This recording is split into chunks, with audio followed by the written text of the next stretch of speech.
go adjacent alphabetically in lists of major automakers. Jaguar and Jeep are polar opposites, but that isn't keeping Jaguar from following in Jeep's footsteps. Jeep is a pioneer in minting money with overlapping crossover offerings. Its Renegade, Compass, and Cherokee span less than 16 inches of overall length and are all available with the same 2.4-liter Tiger Shark 4-cylinder, and each somehow pulls its weight on the sales charts without stealing too many customers from the others.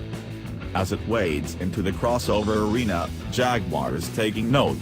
The F-Pace, a name contrived from F as in type, that super sexy roadster, and Pace as in, well, how much time do you have to delve into some heroically contrived marketing bullshit? Launched just last year, and already it nearly matches the combined sales of every other Jaguar model.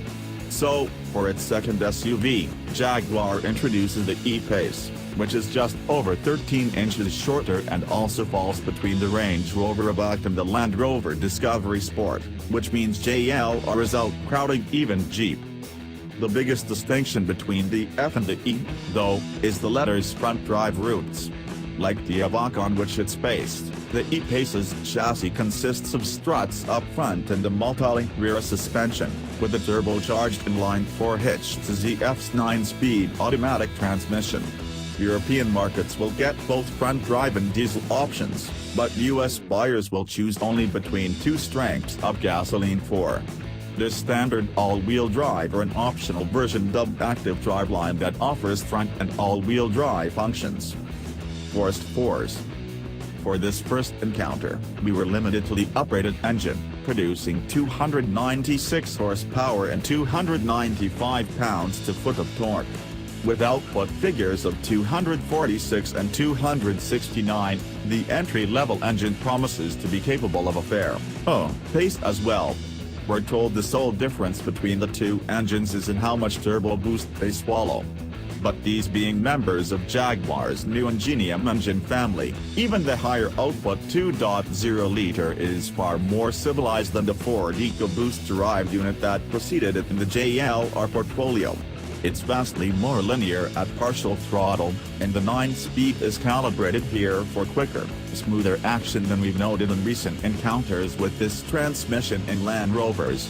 We found few opportunities for full throttle acceleration on the narrow country lanes between London and Brighton, England, but with nearly 300 horsepower in a 4,200-pound wrapper, the E-Pace should have no trouble keeping up with compatriots in the subcompact luxury segment. What we appreciated more on the narrow roads threading through pastoral southern England was the E-Pace's compact footprint and nimble footwork. It rides quite well, even on the 20-inch wheels that were fitted to our example.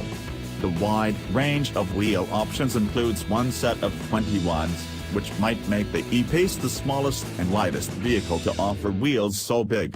But on the 20s, there's no crashing, and even big road disturbances are well damped and isolated.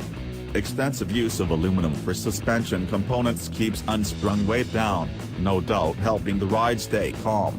The steering is quick, linear, and pleasantly light, but we did find the brake pedal a touch too feathery and particularly difficult to modulate at low speeds. Nice and tight. The interior design is clean and simple, modern mass-market Jaguar. The front seats are comfortable, but the cabin is positioned so far forward that the passenger will notice the wheel well intruding awkwardly into the footwell. The rear seat measurements look competitive on paper, but in reality that space is inordinately vertical. Most adult passengers will struggle with knee-room, even while sitting behind average-sized front seat occupants.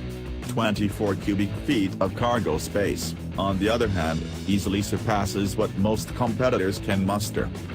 Jaguar loyalists who are offended by all these comparisons to Jeep will want to stop reading now. Because where else do you suppose the inspiration might have come from to incorporate the silhouette of a mother Jaguar and her cub into the shading at the base of the windshield, which is called for it, or you Scrabble fanatics, much as Jeep has done for years with the profile of a 1941 Willys. The E-Pace's puddle lamps project the same mother-cub silhouette onto the ground, and in another FCAS Easter egg, a Jaguar spot pattern is molded into the stowage area mats in HSE trims. Priced by the pound, per square inch. The E-Pace will reach US dealers early in 2018. Vehicles with the base engine start at $39,595.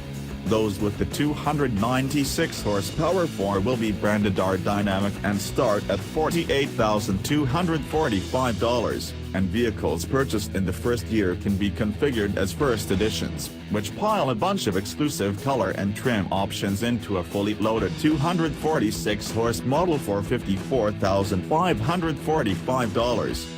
Jaguar tells us that more than 90% of its early orders have come from customers new to the brand, while sales of the F-Pace, as well as the Land Rovers embodying the E-Pace in the lineup, are undiminished. That's what you call a Jeep thing.